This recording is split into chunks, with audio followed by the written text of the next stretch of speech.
Some confrontations are about more than just a misplaced item or a misunderstanding.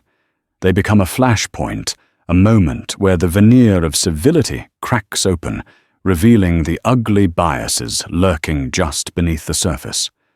For one man, a seasoned diplomat, accustomed to navigating global conflicts, his most challenging negotiation wouldn't happen in a gilded international chamber.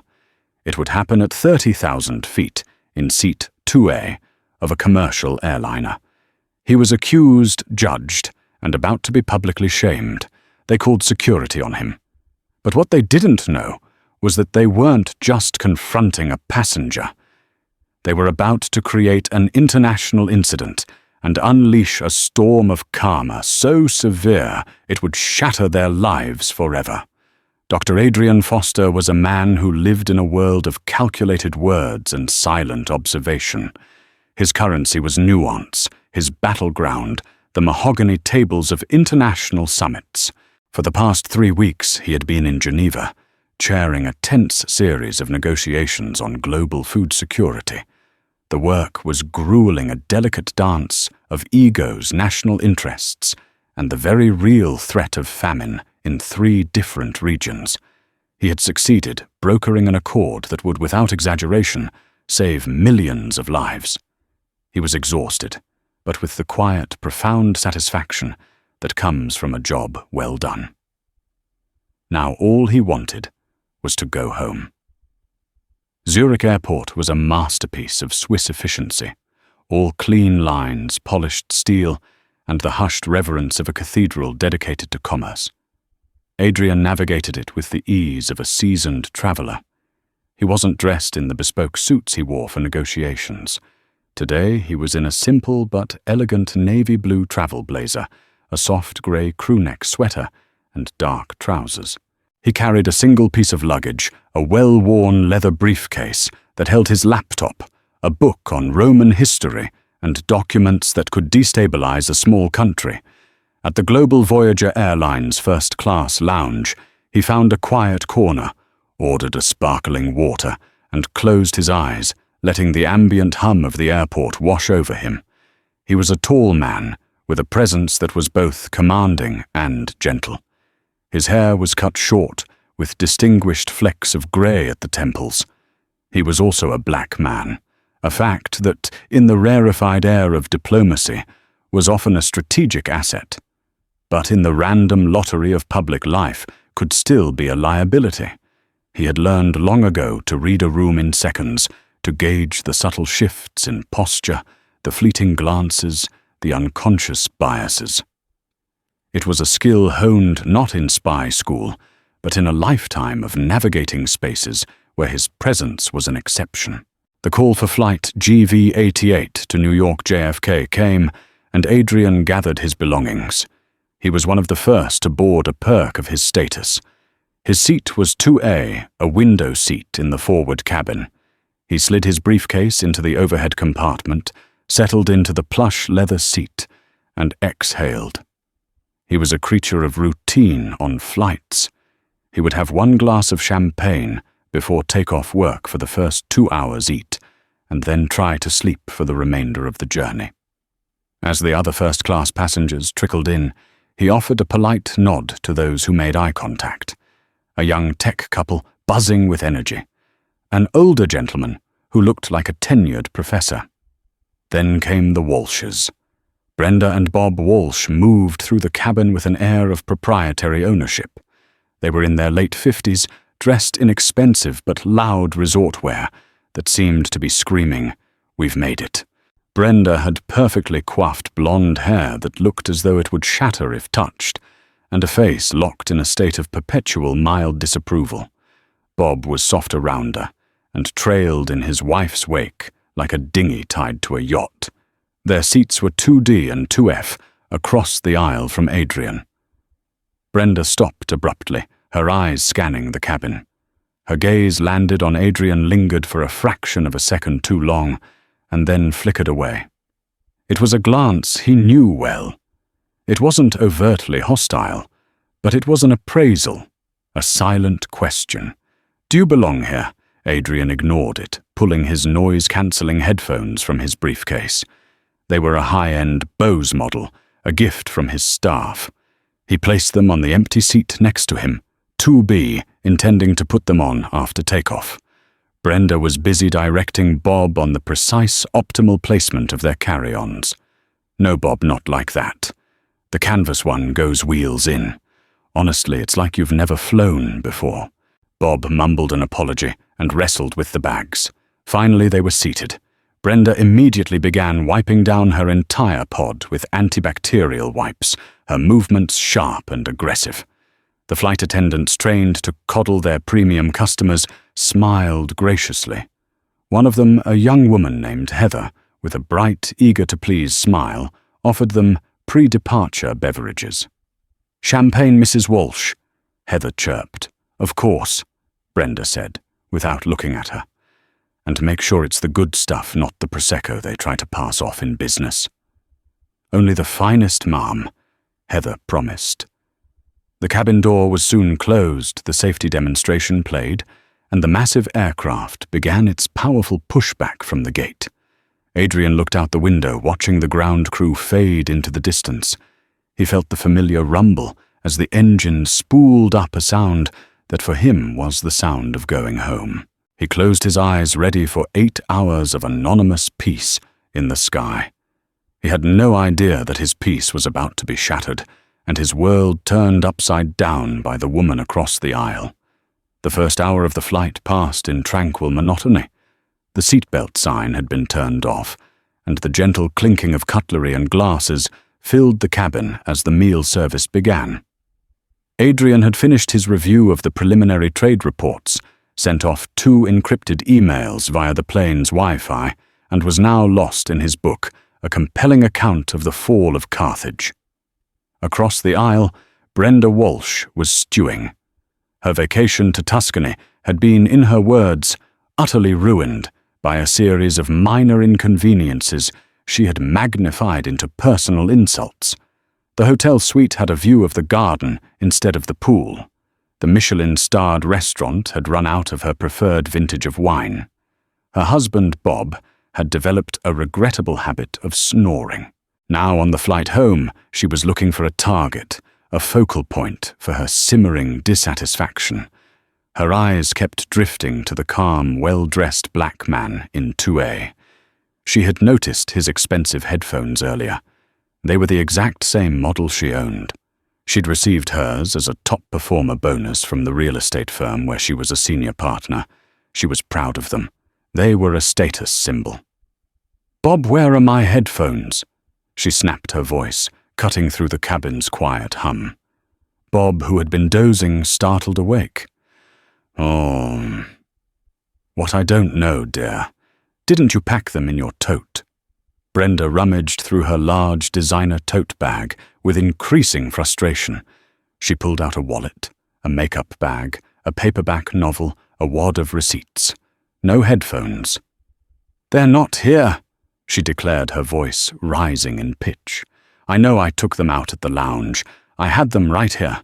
Her eyes darted around, and then with a sudden predatory focus, they locked onto the empty seat next to Adrian. On it sat his Bose headphones. They were identical to hers. In Brenda Walsh's mind, a switch flipped. The world, with all its complexities, simplified into a clear, satisfying narrative of perpetrator and victim. The man in 2A, the one who didn't quite look the part for first class, had seen her expensive headphones, and in a moment of opportunism had taken them. It was the only explanation that made sense to her. She didn't hesitate. She didn't consider the possibility of a mistake. She stood up, her body rigid with self-righteous anger. "Excuse me," she said, her voice dripping with accusation. She was speaking to Adrian. Adrian looked up from his book, his expression one of mild inquiry. "Yes." "Those are my headphones," Brenda stated flatly, pointing a perfectly manicured finger at the headset on seat 2B. Adrian blinked, processing the statement. He glanced at the headphones, then back at her. A faint, almost imperceptible frown touched his lips. I'm sorry, I think you're mistaken. These are mine. Don't lie to me. Brenda shot back, her voice growing louder. Several other passengers began to lower their books and remove their own headphones, sensing a drama unfolding. They are silver. They are the Bose Quiet Comfort series, and they are mine. I want them back, now. Bob was now fully awake and looking mortified. Brenda, honey, maybe you just misplaced them. Be quiet, Bob, she hissed, not taking her eyes off Adrian. Adrian remained seated, his posture calm, but a cold knot was forming in his stomach. He had been here before in different settings with different accusers, but the script was always the same. He was the default suspect. Ma'am, he said, his voice even and steady a tone he used to de-escalate tensions between warring delegates. I can assure you these headphones belong to me. I've owned them for over a year. Perhaps yours are in your luggage. I am not a fool. Brenda's voice was now sharp enough to cut glass. I can't believe the audacity. People like you getting into first class. You think you can just help yourselves to other people's property. The coded language, people like you, hung in the air thick and poisonous. At that moment, Heather, the flight attendant, hurried over her face, a mask of anxious concern. Is there a problem here?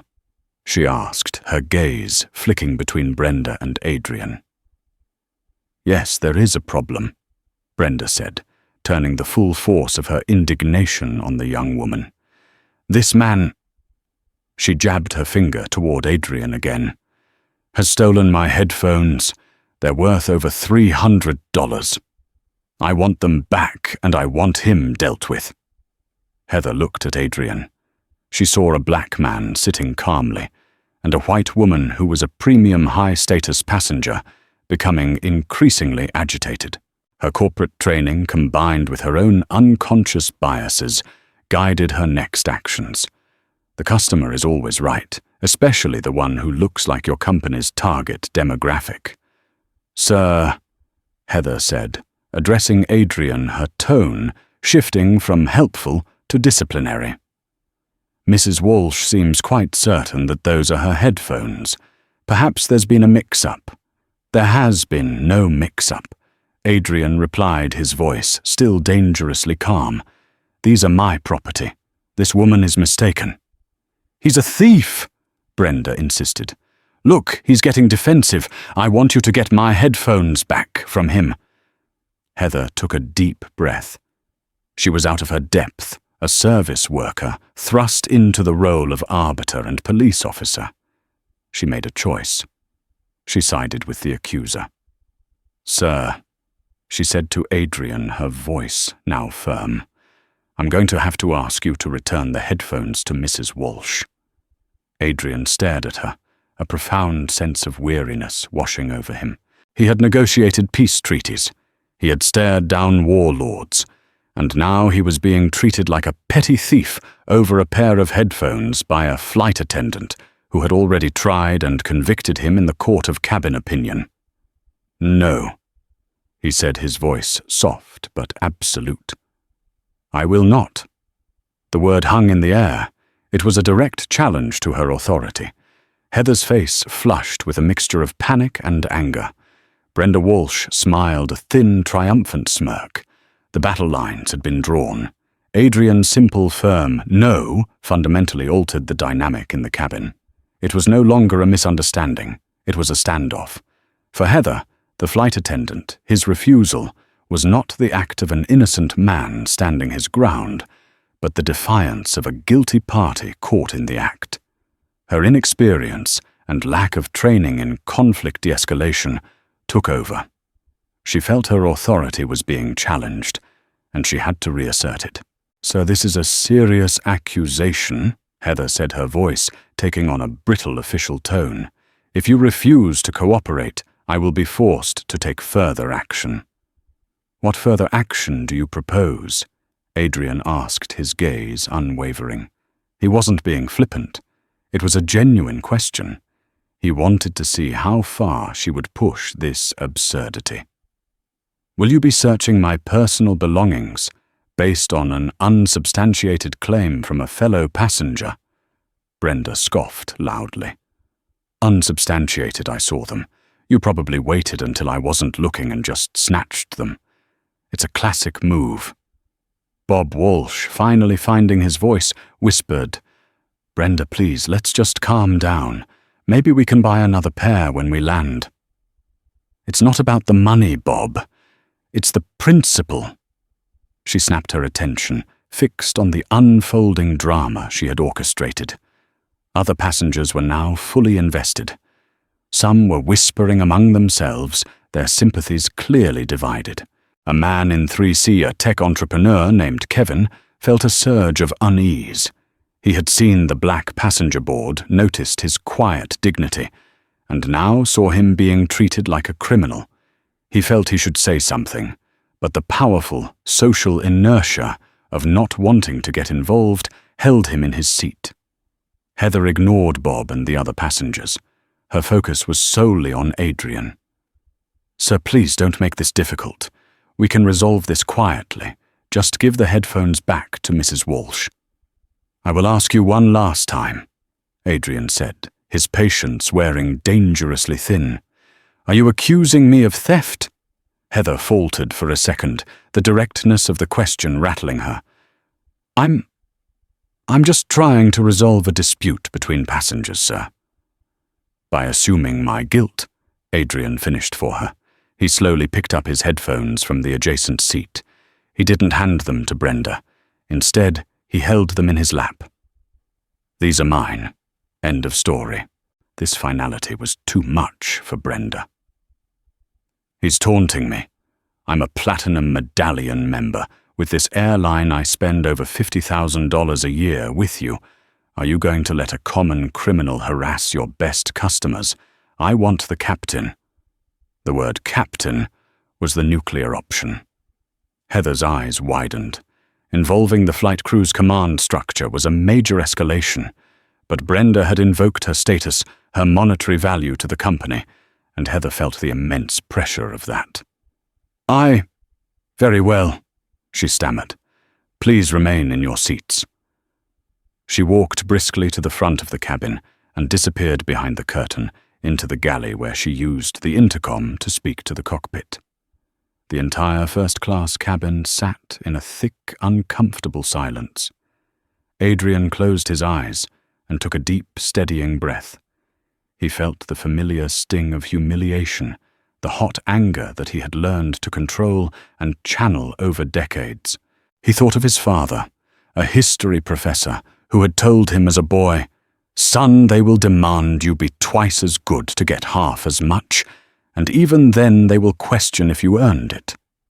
After a few minutes, Heather returned. Her face was grim. "The captain has been briefed," she announced to the cabin, though she was looking directly at Adrian. "He has instructed me to handle the situation." "Sir," she said, her voice now devoid of any pretense of customer service, "you have been asked to return the property. Your refusal to do so is causing a disruption on this flight. I need you to either return the headphones or consent to a search of your carry-on." "I will do neither," Adrian said calmly. "You have no right to search my property without cause, and a hysterical accusation is not cause." Brenda let out an exasperated gasp. "Hysterical? How dare you? Now he's insulting me." Heather had reached her limit. Her training manual had no page for this. She felt backed into a corner, and she made a decision that would change the course of her life. "That's it," she declared, her voice trembling slightly with a mix of fear and adrenaline. "I am officially requesting that ground security meet this aircraft upon arrival. Furthermore, captain's orders you are in violation of crew member instructions. This is your final warning." A collective quiet gasp went through the cabin. This had escalated from a petty squabble to a federal offense. Kevin, the man in 3C, finally decided he had to speak. "Excuse me," he said, leaning into the aisle. This seems excessive. The man said they are his headphones. This woman has offered no proof whatsoever. You're going to call security on him based on her word alone." Heather shot him a withering look. "Sir, please remain out of this. This is a security matter now." Adrian gave Kevin a small, appreciative nod. But he knew it was too late. The gears of a flawed, biased process were already in motion. They were grinding towards a conclusion that he had tried to avoid, but now seemed inevitable. He would be publicly shamed, escorted off a plane like a common criminal, all because of the color of his skin and the presumptions of a woman who saw theft in his very presence. He leaned his head back against the seat, the weight of the moment pressing down on him. The irony was crushing. He had just spent weeks navigating the delicate egos of world powers to avert a crisis, yet he couldn't de-escalate a conflict with a flight attendant and a real estate agent from Scarsdale. He wouldn't fight them. He wouldn't yell. He would let the process play out, and he would let them build the pyre upon which their own careers and reputations would soon be burned. The remainder of the flight to New York was cloaked in a suffocating tension. The meal service was completed in near silence. Flight attendants moved through the cabin with forced, brittle smiles, avoiding eye contact with anyone involved in the incident. Heather remained mostly in the galley, occasionally peeking through the curtain with a look of anxious resolve. Brenda Walsh sat with her arms crossed, a smug, vindicated expression on her face. She had won. She had asserted her dominance and put the man in 2A in his place. Bob just stared blankly at the in-flight map, wishing he could teleport to another dimension. Adrian, for his part, put his headphones on. He didn't listen to music. He just let the noise-cancelling feature envelop him in a cocoon of silence. He didn't touch his book. He simply sat and thought, strategizing his next moves as if he were preparing for a diplomatic confrontation. He had given them every opportunity to de-escalate, to exercise reason. They had refused. Now they would have to bear the full weight of the consequences. There was no anger left in him, only a cold, clear sense of purpose. As the plane began its descent into JFK, the captain's voice came over the intercom, announcing their imminent arrival and reminding passengers to fasten their seatbelts. Then he added a chillingly sterile addendum. "Due to a security issue on board, we ask that all passengers remain seated after the aircraft has reached the gate. Port Authority officers will be boarding the plane. Thank you for your cooperation." A murmur of alarm rippled through all the cabins. The situation was no longer a first-class spectacle. It was a plane-wide security alert. Everyone was now a captive audience for the final act. The landing was smooth. The plane taxied for what felt like an eternity before finally docking at the international terminal gate. The engines spooled down into silence, and then they waited. The air was thick with anticipation. Through the window, Adrian could see the flashing blue and red lights of 2 Port Authority vehicles parked on the tarmac below. This was no mere customer service dispute. They had called in law enforcement. After a few minutes, the cabin door opened with a hiss. But instead of the usual ground staff, 3 individuals boarded. 2 were uniformed Port Authority police officers, their faces stern and impassive. The third was a woman in a sharp Global Voyager Airlines corporate suit to her name tag, identifying her as Cynthia Davies, the Terminal Operations Manager. Cynthia's eyes scanned the first-class cabin, her expression a practiced mask of professional concern.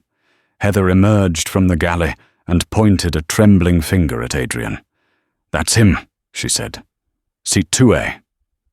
Cynthia Davies walked down the aisle and stopped next to Adrian's seat.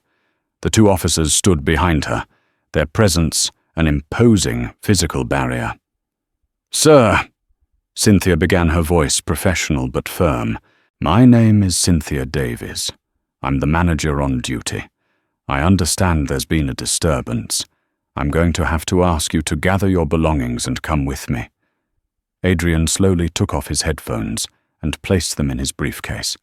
He didn't stand up. He looked directly into Cynthia's eyes. "And on what grounds am I being asked to deplane under police escort?" he asked, his voice calm and measured.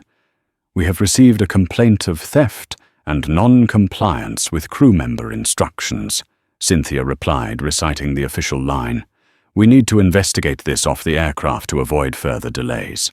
Brenda Walsh couldn't resist. "He's a thief," she declared loudly from her seat. "He stole my headphones. It's about time you did something."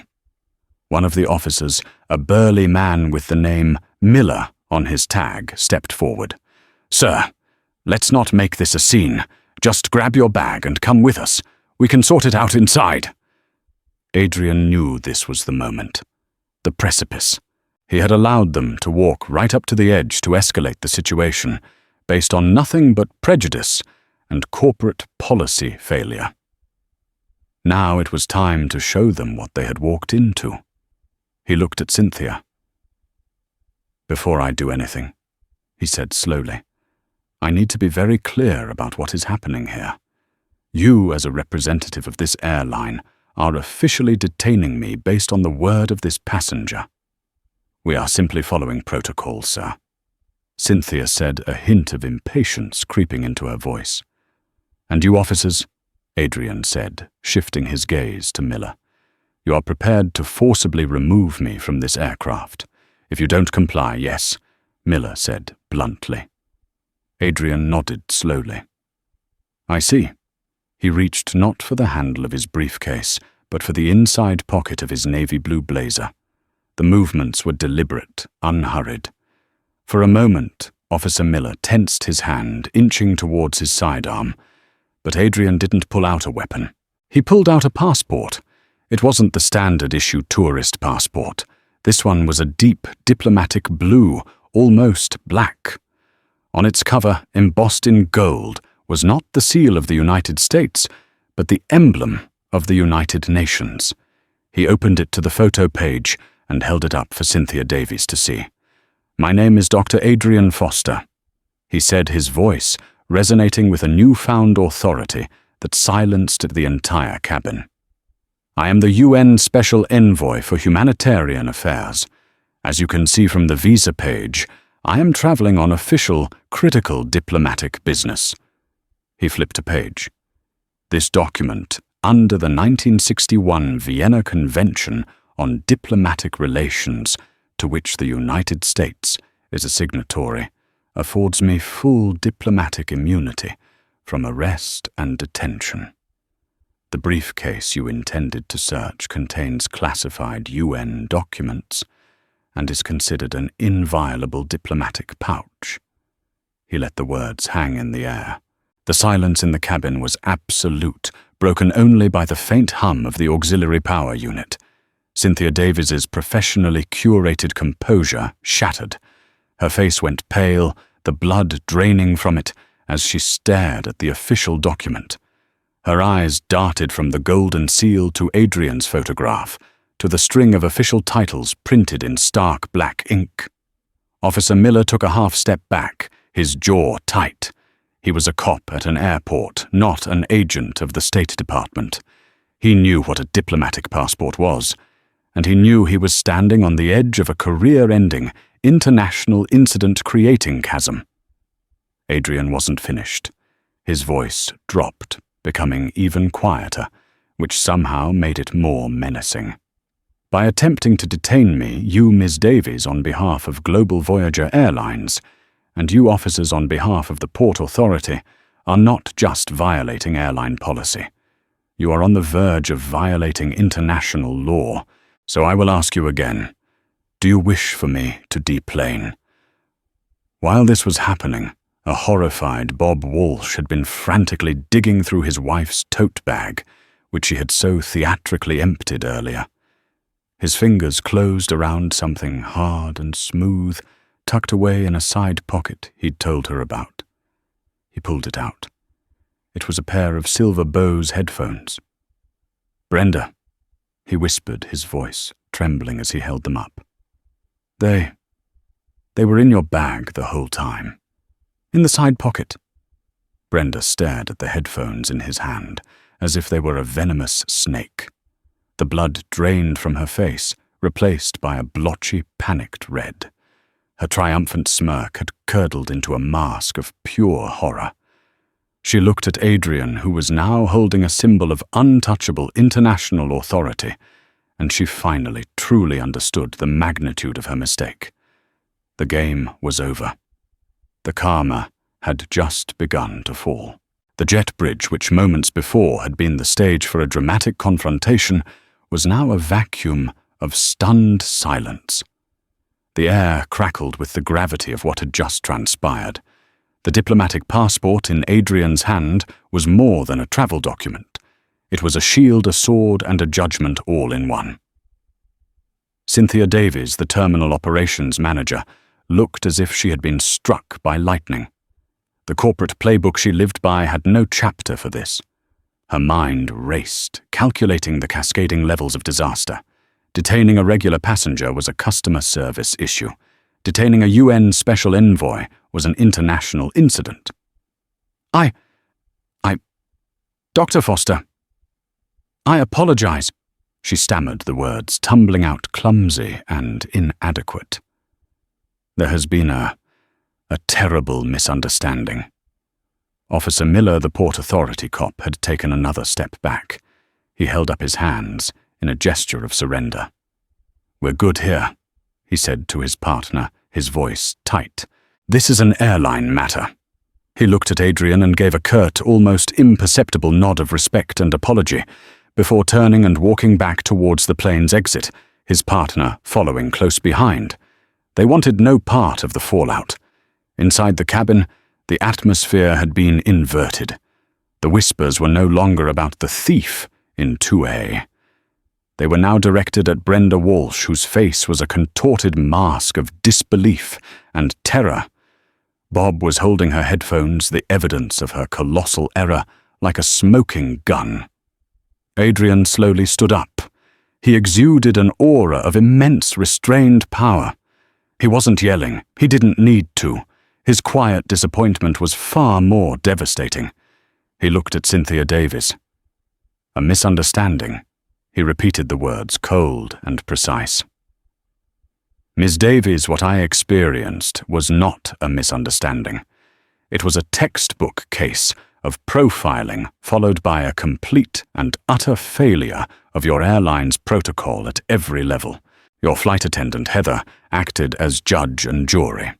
Your captain, whose primary responsibility is the safety and security of everyone on board, abdicated his duty and chose to escalate the situation based on hearsay. And you brought armed officers onto this plane to detain a diplomat." Every word was a perfectly aimed blow. Cynthia flinched. "Ms. Davies, I will be deplaning now of my own accord," Adrian continued. "But this incident is far from over. I expect a full detailed report from your CEO on my desk at the UN headquarters by 9 a.m. Monday morning, explaining the precise failures that led to this.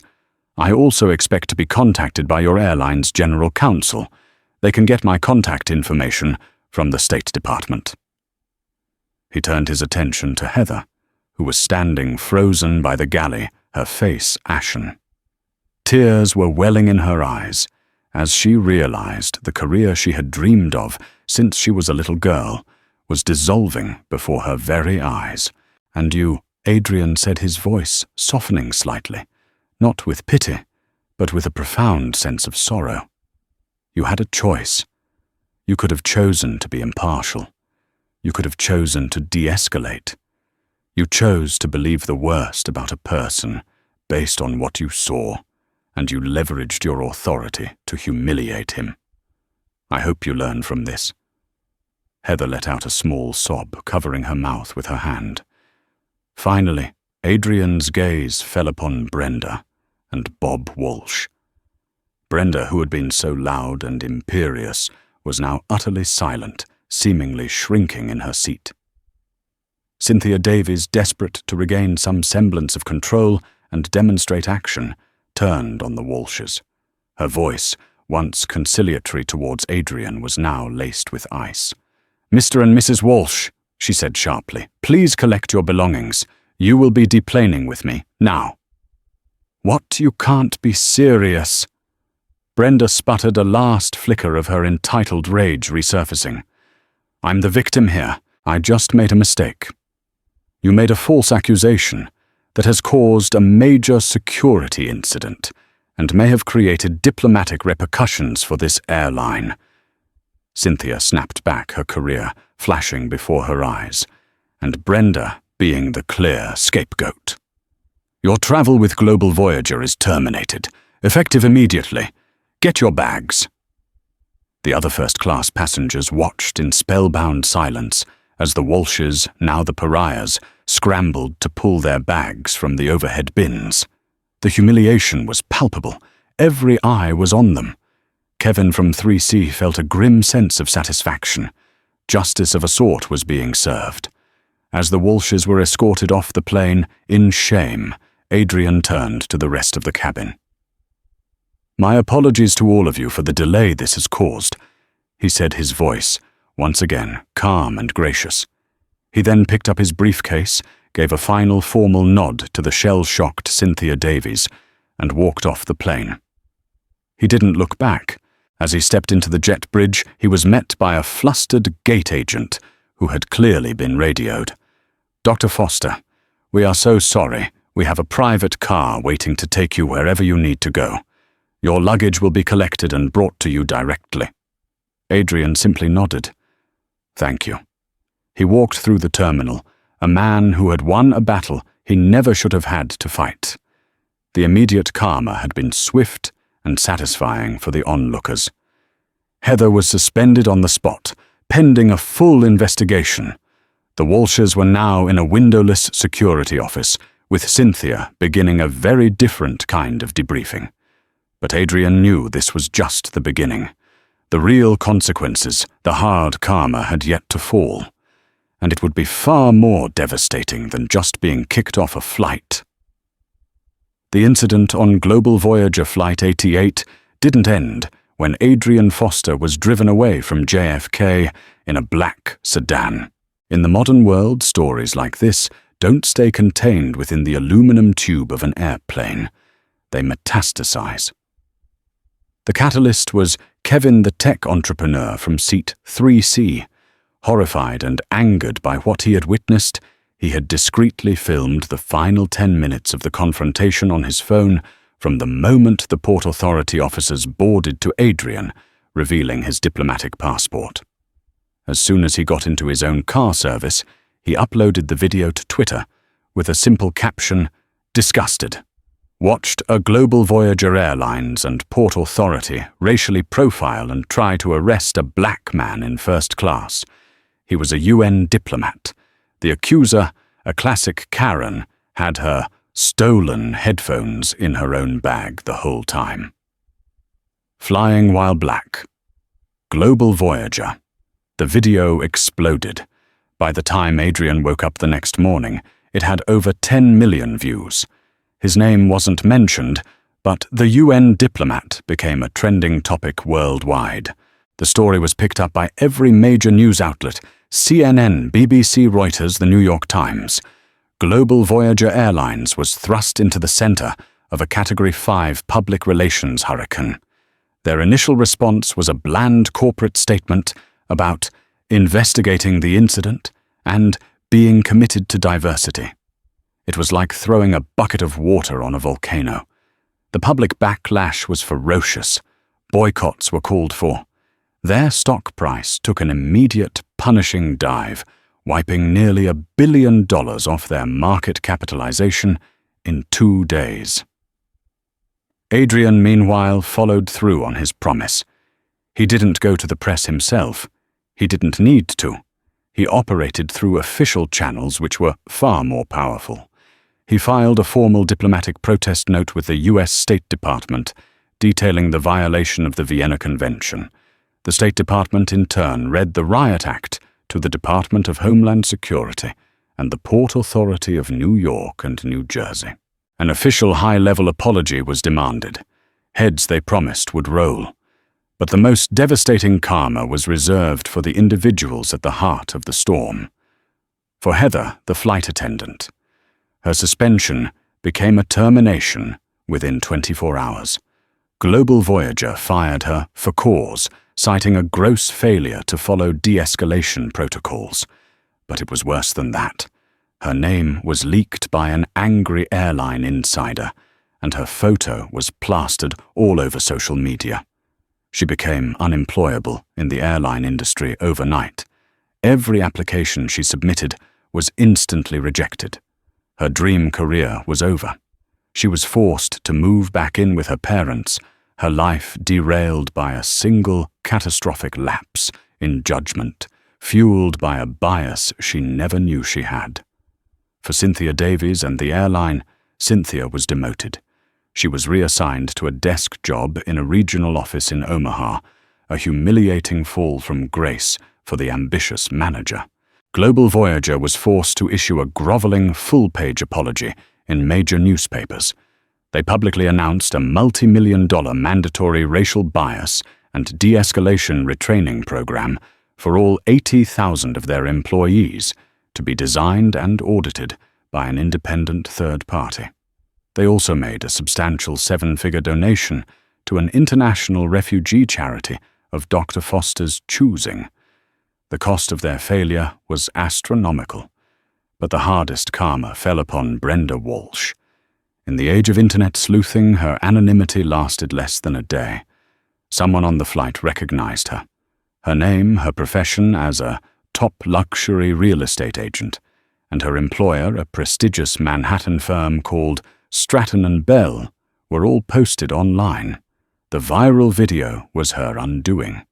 The clip of her smug, vindicated face, followed by the shot of her gaping in horror, became a meme, a symbol of entitled prejudice. Stratton & Bell was a global firm. They catered to an international clientele, including diplomats, foreign investors, and wealthy individuals from every race and corner of the globe. The idea that one of their senior partners was the face of a viral racial profiling incident was poison. Their phones began ringing off the hook with angry clients. A major developer from Dubai, who was in the middle of a $50 million deal with Brenda, pulled out immediately. The firm's board of directors convened an emergency meeting. The decision was swift and brutal. Brenda Walsh was summoned to the head office that afternoon. She walked in thinking she might be able to explain to salvage her position. She was wrong. She was met not by her friends and colleagues, but by the firm's chief legal counsel and head of HR. They didn't offer her a seat. They handed her a box for her personal belongings and informed her that her partnership was terminated, effective immediately, for violating the company's code of conduct and bringing the firm into disrepute. Brenda was stunned. "But I built this division. I have brought in hundreds of millions in business." "And you have cost us more than that in reputational damage in the last 48 hours, the lawyer said coldly. "Your photo is on the front page of the Daily Mail website, next to the headline, 'Airport Karen.' We're done, Brenda. Security will escort you out." Her downfall was absolute. She was a pariah in the cutthroat world of New York real estate. No other reputable firm would touch her. Her friends in her wealthy social circle stopped returning her calls. The community she had worked so hard to dominate now shunned her completely. Her husband, Bob, quiet and enabling, was stuck with the fallout. Their life, built on a foundation of status and wealth, crumbled. They were forced to sell their lavish apartment and downsize the whispers and stares following them wherever they went. Brenda Walsh, who had judged a man by the color of his skin, was now judged by the content of her character and found wanting by the entire world. The principle she had been so keen on defending had come back to crush her. 3 months had passed. In the churning, relentless 24-hour news cycle, the story of Flight GV-88 had receded like a tide, leaving behind a permanently altered shoreline for those involved. The global outrage, once a roaring inferno, had dwindled to embers as the world's fickle attention was drawn to new dramas, new outrages. The hashtags had stopped trending, the memes had grown stale, and the video, once a viral sensation, was now just another piece of digital sediment in the vast ocean of the internet.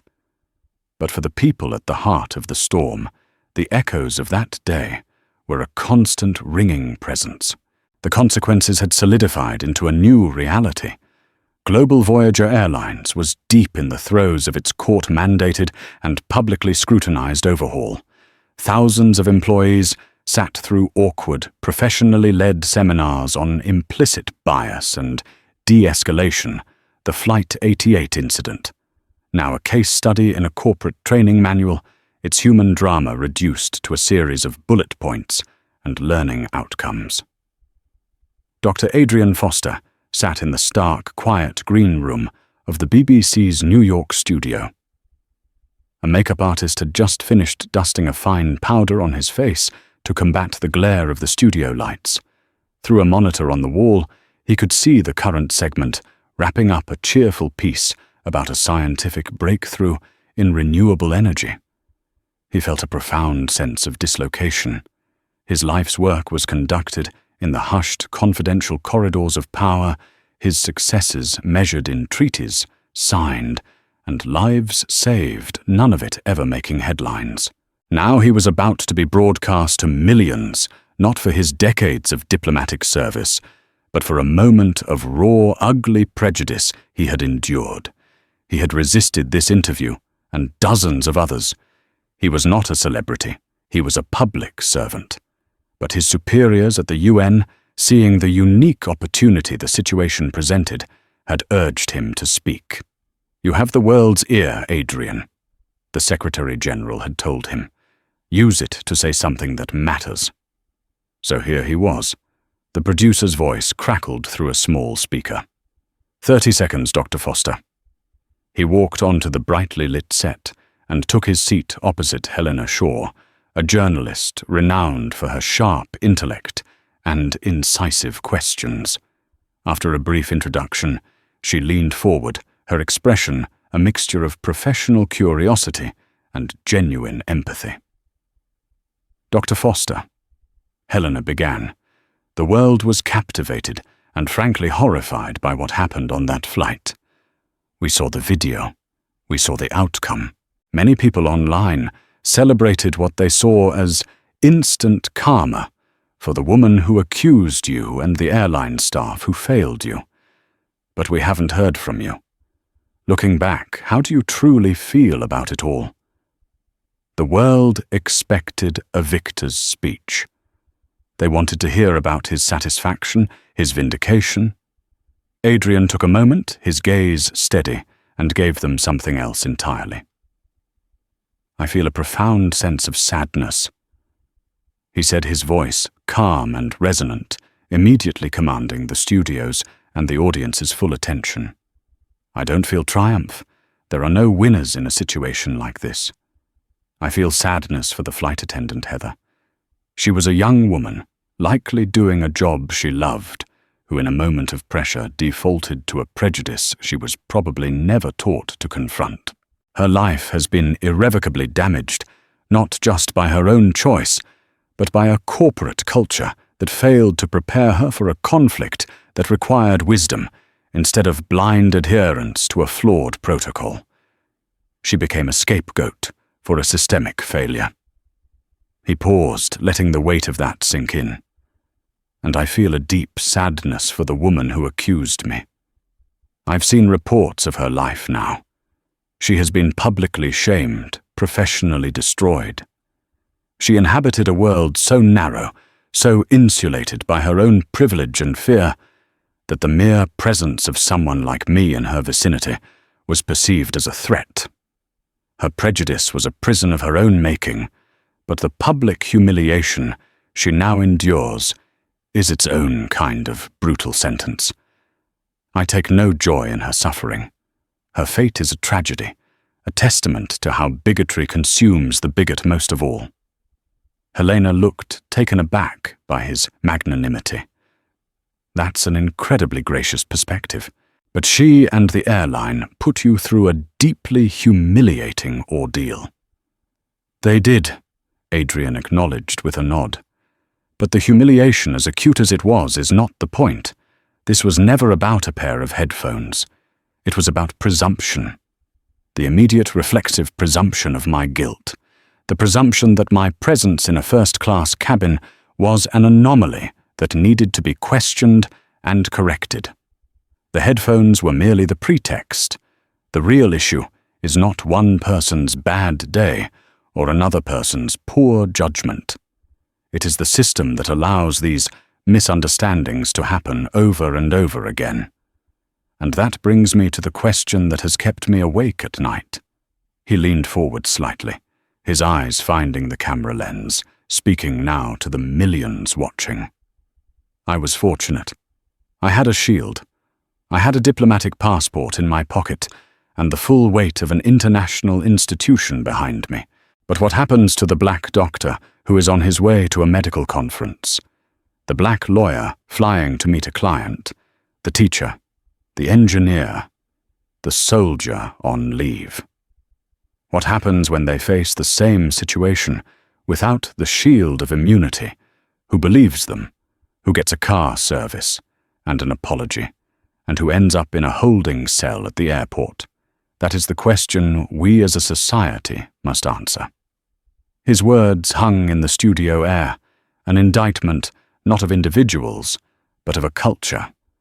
He had masterfully reframed the narrative from one of personal revenge to one of collective responsibility. When the interview concluded, the normally bustling studio crew was silent for a moment, a quiet reverence filling the space before they broke into respectful applause. A week later, Adrian was on another flight, this time back to Geneva for a new round of talks. The moment he presented his ticket at the gate, he saw the flicker of recognition in the agent's eyes. She straightened up, her voice dropping into a hushed, deferential tone. Dr. Foster, welcome. It is an honor to have you with us today. Please allow me to escort you on board. The experience was repeated on the plane. The lead flight attendant came to his seat, her demeanor radiating a nervous energy. Dr. Foster, my name is Catherine. If there is anything at all you need to make your flight more comfortable, you have only to ask. Even the captain emerged from the cockpit to shake his hand before takeoff. He was treated not as a passenger, but as a visiting dignitary, and Adrian found it deeply unsettling. He was once again an exception. Before he had been singled out by suspicion. Now he was singled out by fame. Neither felt like equality. All he had ever wanted was the simple, unremarkable privilege of anonymity, the right to just be a man in a seat going home. Thousands of miles away in a starkly different setting, Brenda Walsh pushed a squeaking shopping cart under the harsh, humming fluorescent lights of a food mart. The vibrant organic markets of her old life were a distant memory. Here the aisles were cramped, the brands were generic, and the air smelled of stale linoleum. She wore a simple pair of jeans and a faded sweatshirt, her hair pulled back in a messy bun. Her face, once a carefully maintained mask of assertive confidence, was now pale and drawn, etched with the lines of unending stress. As she reached for a can of discounted tuna, she heard a whisper from the next aisle. "Oh my God, look. It's her!" Brenda froze her hand, hovering over the shelf. "Who?" another voice asked. "You know, the airport Karen, the headphone lady. I saw her on TikTok." Her blood ran cold. She squeezed her eyes shut, a familiar wave of hot, suffocating shame washing over her. She risked a glance around the end of the aisle. Two teenage boys stocking shelves were staring at her, one of them holding his phone up, not filming, but clearly pulling up the video, the meme her digital ghost. He showed it to his friend, and they both snickered. She was no longer Brenda Walsh. She was a piece of content, a cautionary tale, a joke. Abandoning her half-full cart in the middle of the aisle, she turned and fled, pushing past other shoppers, her heart hammering against her ribs. She didn't stop until she was in the driver's seat of her modest second-hand car, gasping for breath as tears of pure, bitter self-pity streamed down her face. She had lost her career, her fortune, her social standing. But what she had truly lost was her name, her very identity, sacrificed on the altar of her own ugly, thoughtless pride. High above the clouds crossing the Atlantic, Adrian Foster looked out his window at the deep velvet black of the night sky, sprinkled with the diamond dust of distant stars. He thought of the two women whose lives he had inadvertently shattered. There was no victory in their ruin, only a profound sense of waste. He realized then that the same dark currents of fear, ignorance, and us versus them, thinking that he battled every day in his work the currents that led to border disputes, trade wars, and ethnic cleansing, were the very same currents that had swirled in that airplane cabin. One was a macrocosm of the other. The fight for understanding, for dignity, for the simple recognition of a shared humanity, was the same fight everywhere, whether at a negotiating table in Geneva or in seat 2A, at 30,000 feet. The journey was long, and he still had a long way to go. Dr. Adrian Foster's story is a stark reminder that in our modern world, the lines between a personal prejudice and a global incident are terrifyingly thin. It shows how one person's choice, fueled by bias, can set off a chain reaction with devastating, life-altering consequences.